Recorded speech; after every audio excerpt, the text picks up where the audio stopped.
Hello and welcome to the Quiver channel. I am Jason, your host, and I've been thinking about what should be my New Year's resolution. After all, we're only like a week and a bit away from 2025. I didn't even know whether I'd survive to 2025. I mean, bloody hell. And I've decided on a very practical one. Now, as most people know, I love Japanese games, Japanese visual novels, RPG Maker games. Yes, a lot of them are hentai games, but I love the story, I love the gameplay. And one of the only things that limits me and makes me thingy is not being able to understand the language.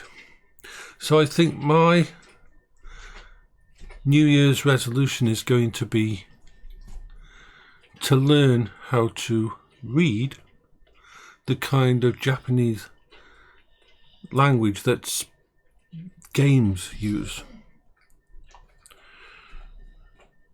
Because I would love to be able to play. At the moment I have to use stuff like Textractor, which tries to extract the text files, then translates them with Google Translate or something else, and then displays them in a little window at the bottom below the game, and so on. And that works a lot, but I want to be able to play these games without having to refer to another program, because some programs don't use it, and some games are more advanced and I can't play them because of this. Now, I already know some symbols. I don't want to learn to speak Japanese. I don't want to learn to pronounce Japanese. I just want to be able to understand the kind of Japanese that is used in games. Like, for example, I can show you here what I mean. Right, that is an RPG Maker basic menu inside the menu. Now, the two things, I know a few of these, like if we go from top to bottom, the very bottom one is the actual system menu, the menu for leaving the game, changing the options, going back to title.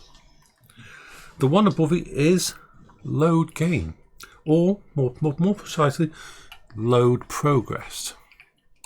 And the one above that is save game or save progress.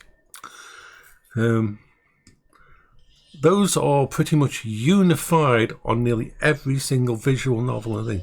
You will have a load progress and a save progress there. So those two above the bottom line, load progress, save progress. You can't really play Japanese games without knowing them, without that becoming ingrained in your head anyway. Now, if we go right to the top, that's, I believe, inventory or items. The inventory or items, it's where you usually go into a sub-menu where you'll have items for use of, you'll have special items, you'll have armor, you might have key items for the game as the last one in the line. So that goes into a sub-menu. So this I already know. This my brain has learned through actually playing these games. The one below that is usually, depending on the game, but usually relates to skills or spells. You click on that and you click on the character, and then you choose between, there might be a section for passive skills that will have all the passive stuff in it, and there'll be a active skills. Why would you need this? Why would I know this? Because the amount of times you come out of a battle, your character is hurt, you drop down one, go across, choose the one with the healing icon and heal them up and that. So now the third one down is equipment, character equipment or something like that. I don't know the exact thingy, but it's, you click on that and it takes you to another sub menu once you've clicked on the character, and then you get to put equipment on the character. Now, if the game's really, really nice to you, it'll have an optimize equipment button, and instead of having to try to figure out what all these new characters are and all these new equipment they use, just press the optimize button, and whatever loot you picked up during the mission, when you come out, you'll be able to put on the stuff that's most thingy. It's not ideal though, because sometimes it's just based on the strength of the equipment or the power level or the a specific thing stat, which might not be the stat that's important for your character or different characters. SP is, well, it's skill points. I don't know the actual translation of that, but these are the first words. I want to learn not just my understanding, but the word themselves. Like, I already know the basics. And the wonderful thing is we've got lots of tools to use. Like, I can get my big tablet here and I can turn it on, and I've got, go into my, and I've got my Google Translate. Beep, beep. And all I have to do is put it over the screen where that is there, and it replaces every single word with the British, like item, skill, equipment. As we go down, it's item, skill, equipment, status, spell point distribution. So that word there means distribution. Trophies, save, load, and game over, which is also the system menu. So learning via the games and that is actually not going to be thinking. I'm going to try and learn like 3 or 4 words a day, just to let them set in my head. If it becomes a special interest for me, I'll burn through it like crazy. But this is my plan. This is my thingy, because, and if I did that, it would remove a massive, and I do mean massive, trigger for me. Why? And this is going to sound fucking stupid, but it is just the way it is. This is where autistic brain's priorities come in. My fear about World War III isn't to do with dying or anything like that. It's to do with, oh shit, I won't be able to use Google Translate to translate my Japanese games, and I won't be able to play them. You may think that's completely farcical, but no, that is what sticks in my brain. The worry that if a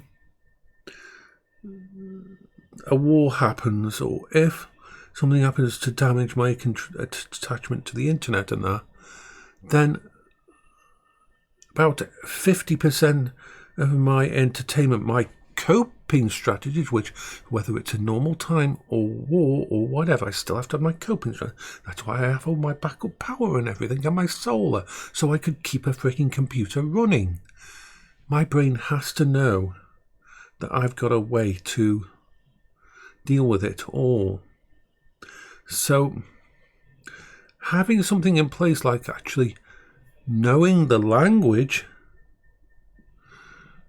for these games would actually remove a massive thing that wakes me up at night and makes my brain think. Yes, my brain has screwed up priorities, but that's the way my brain is. I can't change it. My brain is very insular when it comes to situations like that. I have food in the house. I have power. I have ways to heat the house. I have ways to cook in the backyard. I have all the freaking bases covered multiple times over. I have a way to filter water and get fresh drinking water and things like that. I have all the basics. But then my brain says, okay, you've got all that there, but you're autistic, you've got bipolar, you've got all these problems. They won't all disappear. If something really tragic happens to the world, you need to still be able to fucking use your coping strategies. And so if I could do this, if I could no longer rely on, because that's the problem. I've got local LLMs AI who could actually translate, no problem. But I don't have a way to interface my local LLM to read the screen of the game.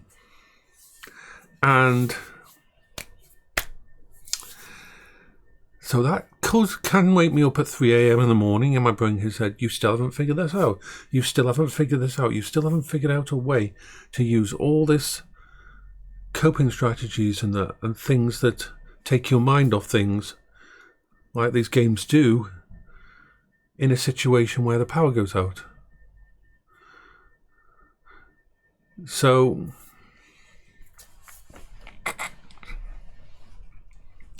we've been trying to work on things.